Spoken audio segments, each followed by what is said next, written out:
مسلمانانی بەڕێز خۆشەویست، بێگومان لەناو کۆمەڵگای ئێمەدا و لەناو هەموو کۆمەڵگاکاندا کۆمەڵێک کێشە و مشکیلە هەیە. زۆربەی کێشە و مشکیلەکانی کۆمەڵگا ئەگەر بگەڕێیتەوە بۆ ئەسڵەکەی تەماشا ئەکەی شتێکە مخالفەی دینی خوایە. سەرپێچی فەرمانی خوا کراوە، سەرپێچی فەرمانی پێغەمبەری خوا کراوە صلی الله علیه وسلم، ئەو کێشانە دروست بووە.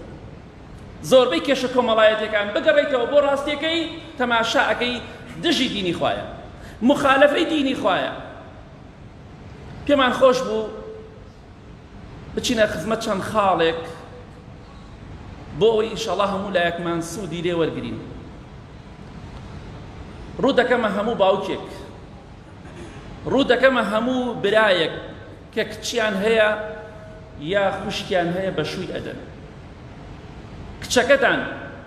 خوشکەکەتان بە جۆرێک بە شوو بدەن کە دڵی پێی خۆش بێ بۆ کەسە ڕازی بێت. کوڕەکەتان بە جۆرێک ژنی بۆ بهێنن کە پێی ڕازی بێت.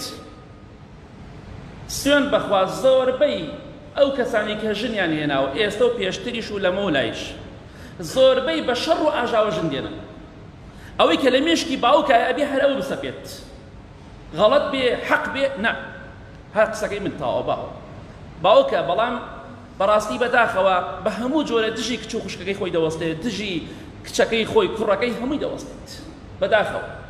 پێغەمبەری خوا صلی الله علیه وسلم چوو ئافرەتێک مارە بکات لە پیاوێک، بە پیاوەکەی فەرموو حەدیث صحیحە، ئایا ڕازی ئەبیت فەڵان ئافرەتت لێ مارەکەم، ڕازیت؟ فەرمی بەڵێ. بە ئافرەتەکەی فەرموو ڕازیت شوو بە فڵان پیاو بکەی، بەم پیاو ڕازیت؟ فەرمی بەڵێ. ئەمجا پێغەمبەری خوا صلی الله علیه وسلم ئەو ژن و پیاوەی لە یەکتری مارە کرد. بەڵام ئەگەر بگەڕێنەوە بۆ لای باو باپیری خۆمان ئەڵێ ژن چییە هەتا حسابی بۆ بکەین؟ پێغەمبەری خوا صلی الله علیه وسلم یعنی لە تۆ بەخیرەتر نەبوو؟ بەداخەوە عورف و عادەتی عەشایەری هۆکارێکی سەرەکیە بۆ سەرئێشە و کۆمەڵێک دەرد و نەخۆشی ناو کۆمەڵگا. هیچ حسابی هەر بۆ ناکرێت. ژن چییە؟ هەندێک بە تەمەنەکان لە ژن بەشەر هەر نییە تا حسابی بۆ بکەم. بەشەر نییە؟ یعنی خوای گەورە سوورەتێکی ناو بە سوورەتی نیسا ئافرەتەوە، تۆ بە بەشەری نازانی؟ پێغەمبەری خوا صلی الله علیه وسلم بەو هەموو غیرەت و عەقڵی خۆیە و بۆ عەقڵی خۆیە و پرسی بە ژن کردووە بە فڵان کەس ڕازیت شووی پێ بکەی؟ بەڵێ ڕازیم، ئەمجا ماری کردووە. حەدیثێ زۆر مانای پێغەمبەری خوا صلی الله علیه وسلم ئافرەتی وا هاتۆ بۆ لای فەرمیێتی فڵان کەس مێردمە بەدڵم نییە، باوکم بە زۆر منی پێداوە، فەرمیێت ئەتوانیت لێ جیابیتەوە، حەزەکەی نیکاحەکە هەڵوەشێنەوە. ئەمە ئیسلامە، نەکەوی باو باپیری ئێمە بۆ ئێمەی جێڵاوە. ژن حسابی بۆ مەکەن، لەسەر لانک مارە ئەکرا، لەسەر پێشکە مارە ئەکرا. ئەمە هەمووی دژی دینی خوایە، ئەمە مخالفکردنی دینی خوایە. با بگەڕێنەوە بۆ لای خوا، دڵی کچەکانتان مە ئێشێنن، دڵی خوشکەکانتان مە ئێشێنن. کەسێکی بەدڵە ئەو بیدەن بەو کەسە، کەسێکی بەدڵ نییە بە زۆر مەیدەنێ، خواردنێک کە من پێم نەخورێ نایخۆم، بیشی خۆم قیمەتی نییە. ئێستا هەر کەسێک لە ئێمە هەندێک حەزمان لە هەندێک خواردن نییە، دەی کچەکەی تۆش خوشکەکەی تۆش حەزی بە فڵان کەس نییە شووی پێ بکە، مەیدەرێ دوایە بێتە قوڕێک بۆ تۆ، بۆ بنەماڵەکەیشت، بۆ کەسوکاری هەردوو لە پرس بە ئافرەت بکەنەوە. پێغەمبەری خوایە صلی الله علیه وسلم مەڵێ من چۆن پیاوێکی وەک من باڵابەرز و نازانم چی من پرس بە ئافرەت بکەم، بۆ تۆ چی دەچاو پێغەمبەری خوا صلی الله علیه وسلم؟ با دینی خوا تەطبیق بکەین کێشە و مشکیلەکان زۆر کەم دەبێتەوە. دەڵێن لەبەر عورف و عادەتی عەشایەری و کۆمەڵگای خۆمان دڵی کچەکەت مشکێنە، چونکە بەخوا ئەگەر بگەڕی بە دوای دڵەکاندا هەموو دڵێک شکێنراوە چەند جار. چەندەها گەنج هەیە ئێستا دانیشتون و لە شوێنەکانی تریشا بە کچ و بە کوڕەوە دڵیان شکاندوونە. باوە دەمەوێت فڵان کەس بهێنم، نابێت، خزمی خۆم و بۆ دێنم. ئەو چی دەخزمگا؟ خزمی بەدڵ نییە، خۆ بە زۆر نابێت، ئەبێ شوو بە فڵان کەس بکەی، خزمی خۆمانە. ئەم عورف و عادەتە هۆکارێک بووە بۆ زۆربوونی کۆمەڵێک تاوان، خیانەت، زینا، خۆکوشتن، خۆسووتاندن، خۆخنکاندن، لەبەر ئەوەی کە بە دڵی ئەو هەڵسوکەوتن نەکردووە. کەسێکی بە دڵ نییە فەقیرە مەیدە بە شوو بە زۆر، چونکە ئەمە زوڵمێکی گەورەی خوا لێت قبوڵ ناکات چونکە دڵەکان شکێنراون چەندەها کەسەیە کوڕ هەیە گەنج هەیە حەزی بە ئافرەتێک بووە ئافرەتێکی چاکیش بووە بەس ئەم وتیت ئێمە بنەماڵی ئێمە نێ نامانەوێت باپیرەی دزیەکی کردووە ئیتر ماڵە لەسەر ئەم داماوەش ئەمە زوڵمە بەخوا خەڵکی باوکی کافرە ئەبوو جەهل کافر بوو عیکرمەی کوڕی سەحابە بوو با لە خوا بترسین هەموو کەسەکان قیاس نەکەین قیاسی باپیرە مەکە سەر کوڕێک کوڕەزایەک کەسێک خۆی باشە باوکی خراپ بۆ باپیری خراپ بووە شتێکی ترە بۆی ئاگامان با لە خۆمان بێت ڕوو دەکەمە ئەو کوڕانی کە دڵیان شکێنراوە حەزیان لە ئافرەتێک بووە نەیان هێڵاوە بۆیان ببێت ڕوو دەکەمە ئەو خوشکە بەڕێزانەی کە حەزیان کردووە فڵان کەس مێردیان بێ بەڵام عورف و عادەتی عەشایری نەیەڵاوە پێتان دەڵێم زانایان هەندێکیان هەبوونە هەژار بوونە فەقیر بوونە ئێمە کوڕی عەشایری بەڵام کاتێک کەسێک غەڵەتی کرد دەڵێن غەڵەتی کاتێ بەلای گۆشتە ئەڕۆشتن لە بازاڕە گۆشتیانە برژاند پارەیان پێ نەبوو گۆشتەکە بخۆن زانای گەورە دەیفەرموو ئەی گۆشت بەخوا حەزم لە تۆیە بەس پارە پێ نییە بتخۆم مەوعیدی من ئینشەڵڵا لەگەڵ تۆ بەهەشتە لە بەهەشتە دخۆم ئینشەڵڵا چونکە بەخوا پارەم پێ نییە بتخۆم منیش دەڵێم ئەو کەسانی کە دڵیان شکێنراوە ئینشەڵڵا ئەگەر هەردوو لاتان بەهەشتی بن مەوعیدی ئێوە بەهەشتە لەوێ ئەوەی حەزت لێی بێ ئەوە هەیە نەک عورف و عادەتی عەشایری ئەوەی حەزت لێی بێ ئەوەیە بۆ تۆ بەداخەوە هەنێک گەنجە بینم بە گریانەوە ئەڵێ حەزم لە فڵان کەس بۆ نەیانێڵاوە بیهێنم یا شووی پێ بکەم منیش دەڵێم سەبر بگرە ئینشەڵڵا لە بەهەشتا بە یەک دەگەن لەوێ عورف و عادەت نییە حەزت لە چی بێ ئەوە هەیە بۆی ڕوو دەکەمە هەموو باوکێکی دڵسۆز هەموو برایەکە باوکی مردووە بۆتە وەلی ئەمری کچەکان با لە خوا بترسن دڵی کچەکانتان مەئێشێنن دڵیان مەشکێنن حەزیان بە کەسێکە هاتۆتە داوای دای لە دەرگاکەی تۆی بە پیاو زانیوە بە دڵێتی ئەڵێ باوە شووی پێ یەکەم کاکە شووی پێ یەکەم دڵی مەشکێنە ئەزانی کەسێکی باشە با خزمی تۆ نەبێ با بێگانە بێ پێغەمبەری خوا صلی الله علیه وسلم لە حەدیثێکی صحیح داهاتووە ئیمامی عەبدوڵڵای کوڕی عەباس گوێ بگرن ئەمە دینی خوایە آخر ئەگەر دینی خوا تەطبیق بکەین کۆمۆنیستەکان و ملحیدەکان و بێدینەکان و علمانیەکان ناتوانن قسە بە ئیسلام بکەن ناتوانن قسە بە ئیسلام بکەن ئەگەر بێت و ئێمە دینی خوا تەطبیق بکەین خۆشەویستی خوا صلی الله علیه وسلم پیاوێک دێتە خزمەتی دەفەرمێ ئێمە کچێکی هەتیومان لایە کچێکمان لایە هەتیوە ئیتر بزانە کوڕە زایەتی کچە زایەتی چیەتی هەتیوە و باوکی نەماوە ئێمە بەخێومان کردووە ئێستا کەسێک هاتۆتە داوای ئێمە بەدڵمانە کەسێکی تریش هاتووە بەدڵمان نییە یەکیان فەقیرە یەکیان دەوڵەمەنە دوو داواکاری هەیە ئەم ئافرەتە دوو داواکاری هەیە ئێمە حەزەکەین شوو بە دەوڵەمەنەکە بکە ئەو حەزەکە شوو بە فەقیرەکە بکە دڵ وەکو میێش وایە ئەڕواتە بان شیرینی ئەڕاتە بان پیسایش دوو لە ڕێ بەڕێستە ئێمە حەزەکەین شوو بە دەوڵەمەنەکە بکە ئەویش ئەڵێ نە من شوو بە فەقیرەکە ئەکەم فەقیرەکەم بە دڵە پێغەمبەری خوا صلی الله علیه وسلم چی فەرموو نەیفەرموو دەستان خۆش بێ ئەوەی خۆتان بدڵتان هەر ئەوە بکەن ناوەڵڵا ئەو دینی خوا نییە ئەوە دینی عەشایرە دینی خوا نییە بە هیچ جۆرێک ئەوە منهەجی خوا نییە منهەجی پێغەمبەری خوا نییە صلی الله علیه وسلم بۆیە وا قسە دەکەم چونکە گەنجێکی زۆر هەیە دڵی شکێنراوە بە ئاواتی خۆی نەگەیشتووە ئاواتیان قسە ژێر دڵەوە بەس تەنها لە پێناو ئافرینیەکە بەڵێ پێغەمبەری خوا فەرمووی صلی الله علیه وسلم لم ير للمتحابين مثل النكاح مادام ئەم دوو کەسە زۆر زۆر یەکتریان خۆشە واتە یەکتریان بەدڵە هیچ حەلێک نییە ئیلا زەواج نەبێ مادام ئەو ئافرەتە دەڵێ شوو بە فەقیرەکەکەم بیدە بە فەقیرەکە ئەوەی ئەو بەدڵێتی بیدە بەوە نەک ئەوەی کە خۆت بەدڵتە ئەوە دینی خوایە ئەگەر دینی خوا تەطبیق بکرێ هیچ ملحیدێک بۆی نەدەم درێژی بکات بەڵام کە دینی خوا تەطبیق نەکراو عرف و عادەت تەطبیق کرا ئەو کاتە بێدینەکان قسەمان پێ دەکەن و قسە بە ئیسلامیش دەکەن ئەوە خۆشەویستی خوا فەرمی صلی الله علیه وسلم ئەمە حەلی شەرعیە بۆ کاتێک کە مشکیلەیەک هەبوو کچەکەت حەزەکە شوو بەم کەسەکە بێگانەیە تۆش حەزەکەی شوو بۆ کەسەکە کە خزمی خۆیەتی بیدە بە بێگانەکە چونکە بیدەی بەو کارەسات ڕۆدات بە دڵی نییە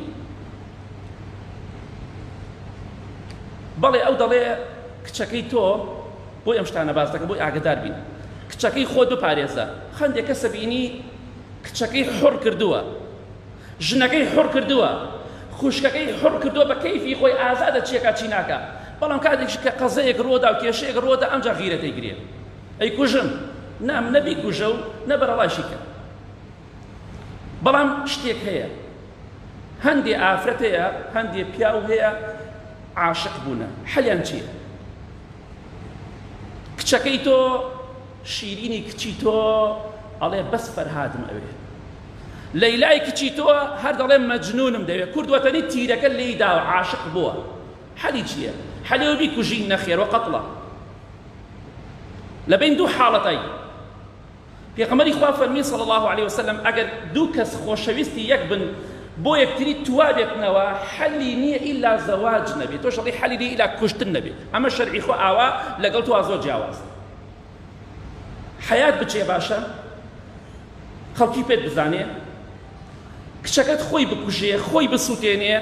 خۆی بخنکێنێ خیانەت بکە و زینا بکە ئەمانە باشە یا بیدەی بە زاوایە کە تۆ بە دڵت نییە زاواکەت بە دڵ نەبێ بینشت لەگەڵیان نەبێت لەوە زۆر باشترە کە حەیات چۆ ڕابکەیت زۆر لەوە باشترە خەڵکی بێنە بەر دەرگاکەت وڵا کچەکەی فڵان کەس خۆی کوشتە خۆی سووتاندووە هەڵی بژێرە واز لە حەماسەت بێنە وڵا کاکە من حەیامە چێکە بیدەمە فڵان کەس ئەوە حەیاچوون نیە ئەوە حەیاچوونە کچەکەت بەیانی پەنێ بدە ئەوە حەیاچوونی ڕاستەقینەیە بۆیە کچەکەی تۆ دەڵێ هەر ئەوم دەوی یا ئەو یا گڵ کوردوەتەنی تاو حەلی نییە پێغەمبەری خوا فەرمیێ صلی الله عليه وسلم ئیلا زەواج نەبێ هاوسەرگیری نەبێت جا بۆی لەوەی کچەکەت سەلامەت بێت لە خۆکوشتن لە زینا لە خیانەت بیدەرێ کچەکەی بەرێ چار نییە من ناڵێم ئەمە مەسەلەوە نییە کابرا وەڵا کاکە من چۆن قبوڵەکەم نە کچەکەی تۆ تازە لە دەست دەرچوو چی دەکەین باسی ئەو کەسانەکەم کە بە قسەت ناکەن ئافرەتەیە ئەڵێ بیشم کوژی شوو بۆ نەبێ شوو بە کەس ناکەن ئەمە حەلی نەما تەواو بەڵام ئەگەر قەناعەتی پێکردی فڵان کەس ڕۆڵێکیان فڵان کەس کەسێکی خراپە باش نییە بەکەڵ تۆ نایە قەناعەتی کرد باشە ئەگەر قەناعەتی نەکرد یا بێ بیدێتێ یا خۆیە کوژێ کامیان باشترە بیدەرێ لە کۆڵی کە ڕەبا بڕات چونکە بیدەی بە هەر پیاوێکی تر لە ژێرە خەریکی خیانەت دەبێت لەگەڵ پیاوی ئەو پیاوەی ترە پیاوەکەی خۆی خۆش ناوێت لەگەڵ پیاوێک ترا بێت چونکە بە دڵی نییە بە زۆر نابێ خۆ ئەم شتانە هەر ئەوە گرنگ نییە مەلاکە مارەی بڕی هەر ئافرەتێ مارە بڕم هەتا گفتی لێوەر نەگرم بەخوا مارەی ناکەم ئەو سونەتی پێغەمبەری خوایە صلی الله عليه وسلم شێڵێ ڕازیە بۆی ئاگامان لە خۆمان بێت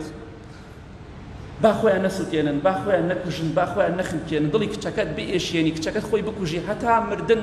ویژدانت ئازارت ئەدات خوا کچەکانتان ئاگاتان لێیان بێ دڵیان مەشکێنن ئەگەر قەناعەتیان پێکردن کە شوو بە فڵان کەس نەکەن دەسەڵات چاکە زۆر باشە ئەگەر قەناعەتی نەکرد با خۆی نەکوژێ با خۆی نەسووتێنێ با خۆی نەخنکێنێ با زینا و خیانەت نەکا با هەڵی نەگرێ کابرا لەگەڵا بڕوات بیدەرێ و لە کۆڵی کەرە چار نییە هیچ حەلێتر نییە یا ربی خوا لە گوناهەکانمان خۆش بی لە گوناهی دایک و باوک و مردوەکانمان خۆش بی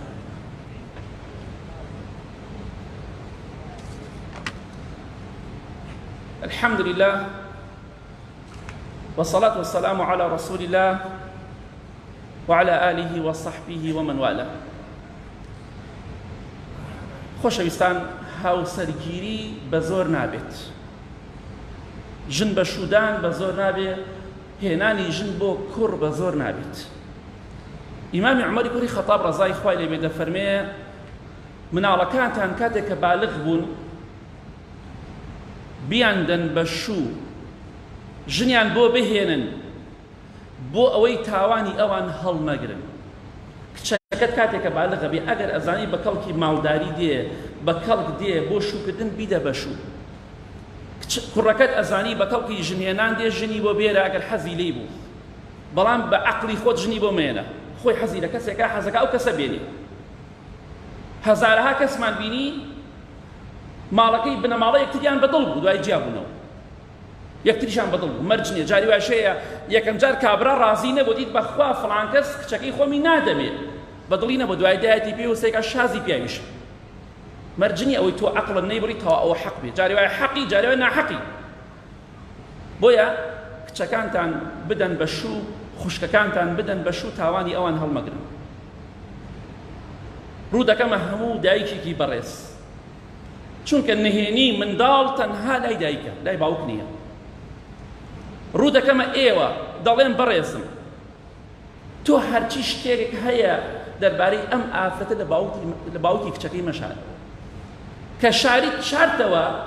کێشەی گەورە ڕوئەدات. ئەزانی کچەکەت وەزعی خراپە، حەزەکە شوو بکە، بە پیاوەکەت بڵێ شتێکی ئاوای بام کچە بدەین بە شوو، شەرت نییە هەموو شتێکی واسنی، بەڵام بچۆ قەنەعەتی پێ بکە کە ئەم ئافرەتە با نەمێنێتەوە. کەسێکیشی بەدڵ بوو با بۆ کەسە شوو بکە، بێتە بەر دەرگاکە هاتە ژوورەوە بەدڵی بوو، بە ئیزنی خوا لێی مارەکەن، مادەم ئەڵێ زۆر بەدڵمە و بەدڵمە تەواو. بۆیە با تاوانی ئەوان هەڵنەگرن، ئاگاتان لە خۆتان بێت.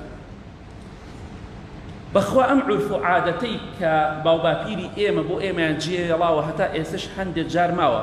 سپاس بۆ خوای گەورە، الحەمدولله یەکێک لە نیعمەتەکانی خوا بەسەر ئێمە و ئەوەی کە ژن بەژن نەما، سپاس بۆ خوا نەما، چونکە دەردەسەریکی زۆر گەورە بوو. ئێستش ئەوەی ژن بەژنە زۆربەیان ناحەوێنەوە. سپاس بۆ خوا لە ئیسلامیشا ژن بەژن شتێکی خراپە، شتێکی باش نییە.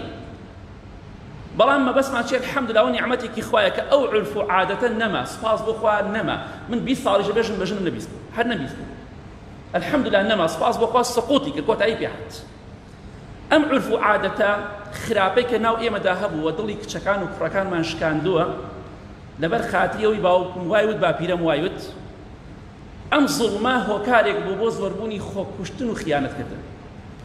هۆکارێک بۆ زۆر ئەوەی کە خەڵکی خۆی بکوژێ یا زینا بکات، خیانەت بکات. بۆیە ئینشاءڵڵا هاوسەرگیری دەبێت بە خۆشی بێ، نابێ بە شەڕ و ئاژاوە بێت. بەخوا برا هەر کەسێک لە ئێمە لەسەر دینی خوا بڕا و تەطبیقی بکە، ئینشاءڵڵا ژن و پیاوەکانیش بەختەوەرە بن. بەڵام ئەگەر عورف و عادەت تەطبیق بکەین، بەخوا زوڵم و ستەم زیاتر ئەبێ و ژنەکان و کچەکانی زیاتر ئەچەوسێنەوە. بۆی ئینشاءڵڵا داوام لێتانە، ڕجاتان لێ ئەەکەم بە خۆتان بچنەوە بگۆڕێن، واز لە عورف و عادەتێ بێنن کە مخالفەی دینی خوایە. خۆشەویستی خوا صلی الله علیه وسلم بە کابرا دەفەرمێ مادەم ئەو دڵی لەسەر فەقیرەکەی بیدە بە فەقیرەکە مەیدە بە دەوڵەمەندەکە، تۆش ئەمە دینی خوایە تەطبیقی کە. بەداخەوە خاڵێک لەو خاڵانەی کە ئەمڕۆ دەمەوێت باسی کەم، کاتێک کە کچەکەمان خوشکەکەمان بێوە ژن دەکەوێ، بەداخەوە پێی عەیبە شوو بکات، چونکە عورف و عادەتی ئێمە وایە. ئیمامی عومەر ڕەزای خوای لێبێ حەفسەی کچی بێوە ژن کەوت، هات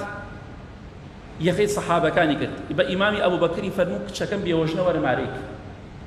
بە ئیمامی عوسمانی فەرموو، ئەوانی جوابیان نەدایەوە لەبەرەوە بیستیان و پێغەمبەری خوا صلی الله علیه وسلم بەتەمایە ئەو حەفسە مارەکە، دوای مارەشی کرد. بەڵام نایەن و پێغەمبەری خوا صلی الله علیه وسلم بەتەمای شتێکی ئاوایە سڕەکەیان باس نەکرد، بەڵام هیچ جوابێکیان نەدایەوە. پێی عەیب نییە ئیمامی عومەر ڕەزای خوای لێبێ، پێی عەیب نییە بە خەڵکی بڵێ وەرە کچەکەم مارەکە، تۆ پێت عەیبە؟ بەداخەوە کاتێک کە کچەکانمان خوشکەکانمان بێوە ژن دەکەوێ، نابێ شوو بکەن، بە دیار مناڵە دانیشن، یاخود مادەم بە قسەی منت نەکرد شوو بە فڵان کەس کرد، ئەبێ بۆ خۆت دانیشێ. بەخوای گەورە سەتەها و هەزارەها بێوە ژن هەیە لە ژێر و پیاوی هەیە، باوک و برا و کەسوکاریشی نازانن، مارە کراوە لە ژێرەوە پیاوێکی هەیە بەڵام کەسوکاری نازانێ. باشە ئەمە لە کاتێکە ئەمە تاوانە و ئەمە ئەو نیکاحە هەر باتڵە، پەنا بەخوا خەریکی زینا و بەدڕەوشتیە، باشە ئەمە بکا، باشە یا واز لە عورف و عادەتێکی عەشایری بینی مارێکی بۆ کەسێکی باش و لە خوا ترس. کچەکەت بێوە ژن کەوت نابێتە مەلایکە، هەر مرۆڤە. مناڵی هەیە باشوو بکە، مناڵی نییە باشوو بکە، ئافرەت عەیب نییە، سەربەرزیە، ئەگەر 10 جاری شوو بکە سەربەرزیە، 20 جاری شوو بکە سەربەرزیە، سەرفرازیە. بەڵام ئەوە عەیبە کە لە ژێر و لەگەڵ پیاوێکە ڕێکەوتۆ ماری کردو. ئینسانێکی لە خوانەترس بۆی مارە کردووە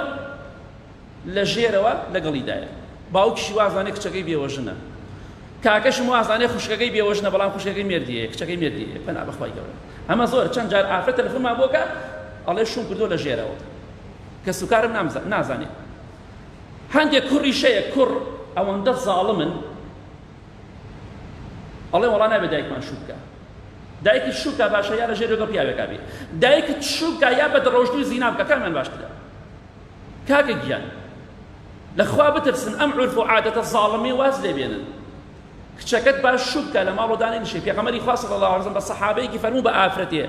فەرمووی ئەگەر پیاوێ باشت دەستکەوت شووی پێ بکە دامەنیشە کچەکانتان بێوەژن کەوت مەیڵە بڵێ ڕۆڵەگیان بەخوا مناڵت هەبێ و مناڵت نەبێ ناڵم دانیشی ئەبێ شوو بکەی زەختی لێ بکە ئەو لە ڕووی نایە بڵێ باش با فتنە و خیانەت و زینا کەم بێتەوە ئاخر خەڵکە دەمێ باسی کەم بەداخەوە ڕوو دەکەمە خەڵکەکان باوکەکان ئەڵێم کوا ڕەحمتان کوا ویژدانتان کوا بەزەیتان کوا ڕەحم و سۆزی باوکایەتیتان کاتێکە ژن و پیاوێک لە یەک جیا بنەوە بە کچەکەی دەڵێ یا بە خوشکەکەی دەڵێ هاتیتە بۆ ماڵەوە ئەبێ بەس هەنا خۆت بێتەوە نابێ مناڵ بێنیتەوە بەڵام کوڕەکەی کاتێکە لەگەڵ ژنەکەیە جیا بێتەوە مناڵەکانی لەسەر سەر و سەر چاوی دانێت زۆر جاگوێم لە پیرێژنەکان بووە لە پیرە پیاوەکان بووە ئەڵێ مناڵی کوڕ مناڵی خۆمانە بەس مناڵی کچ مناڵی ئێمە نییە هەی بێ ویژدانی بێ ڕەحم کوا ڕەحم و وجدانی تۆ باشە مناڵەکەی کوڕەکەت تۆ باپیرە و نەنکی ئەوی مناڵی کچەکەشت هەر باپیر و نەنکی ئەوان نیت چی فەرقێکی هەیە تخوا کچەکەت بە کەڵکە بۆ تۆ یا کوڕەکەت لەخوا بترسن مادەم ئامادەی مناڵی کوڕ بەخێوکەی ئامادە بە مناڵی کچیش بەخێوکەی چونکە ئەوش جگەری تۆیە جگەرگۆشەی تۆیە ئەوش منداڵی تۆیە لە منداڵی کەسێتر نییە بۆیە تو خواواز بێن لە عورف و عادەتی عەشایری کاتێکە ئەزانن مخالەفی دینی خوایە کاتێک ئەزانن عورفێک عادەتێک ناو ئێمەدا باو باپیر بۆمانی جێڵا و ڕەحمەتی خوایان لێبێ نەیانزانیوە بەڵام کە تۆ زانیت مخالەفەی دینە وازی لێبێنە مادەم کوڕی کچی کوڕەکەت بەخێوەکەی کوڕ و کچی کچەکەشت بەخێوەکە پێغەمبەری خوا صلی الله علیه و سلم حەدیثێکی زۆر 50 حەدیث زیاتری لەسەر مناڵ کاتێکە ژن و پیاو لە یەک جیا بنەوە مناڵ هی ژنە هی پیاو نییە بەڵام ئەمڕۆ بالعکس عورف و عادەتی ئێمە وایە نا عورف و عادەتی باو باپیری ئێمە وایە مناڵ هی باوکە بەڵام لە شەرع وا نییە هەسێک ئێمە چەندێک مخالەفەی شەرعی خوا دەکەین ئەگەر مناڵی کوڕەکەت وەرەگری مناڵە کچەکەشت وەرگرە کوڕ پەرستمە بە کوردوەتەنی کچەکەت بەکەڵکە دێ بۆ دنیا و قیامەتت کچەکەت باشترە واز بێنن لەخوا بترسن ئافرەتی وا هەیە ئەڵێ وەڵڵی چەند ساڵە جیا بوومەتەوە باوکم و براکانم ئەڵێن نابێ مناڵانە ببینیت حەدیثێکەی پێغەمبەری خوا فەرمێ صلی الله علیه وسلم هەر کەسێک مناڵێک یا چەند مناڵێک لەگەڵ دایکیا جیا بکاتەوە ئیتر ئەگەر کۆیلە بن یاخود حوڕ بن چونکە حەدیثەکە تەنها باسی کۆیلە ناکات وەک زانایان دەفەرموون ڕەحمەتی خوایان لێبێ هەر کەسێک ژن و مناڵ لە یەک جیا بکاتەوە دایک و منداڵ لە یەک جیا بکاتەوە خوای گەورە وەکو عقوبەیەک وەکو سزایەک لە ڕۆژی قیامەتە ئەو کەسەی تۆ خۆش دەوێت لەو کەسە جیا دەکاتەوە باوکت خۆشەوێت لە باوکت جیا دەکاتەوە دایکت خۆشەوێت لە دایکت جیا دەکاتەوە مناڵت خۆشەوێت لە مناڵت جیا دەکاتەوە کەسوکارت خۆشەوێت لە کەسوکارت جیا دەکاتەوە عقوبەکەی تۆیە مادەم تۆ لە دنیادا کچەکەی خۆت لەگەڵ مناڵەکانە جیا کردەوە ئەبێ ئەو کەسەی تۆ خۆش دەوێت لەو کەسە جیا دەکەم ئەوە سزاکەی تۆیە ئیتر بۆیە ئاگادار بن کچەکەت حەقی خۆیەتی بە هەفتەی جارێ دەڕ ڕۆژاری ئەم مناڵانە بێ شێر دووشە لە ماڵەکەی تۆ خۆت بە پیاو نازانی دەرگا بۆ کەسێکی بێگا ناکەیتەوە بۆ کوڕەزاکەی خۆی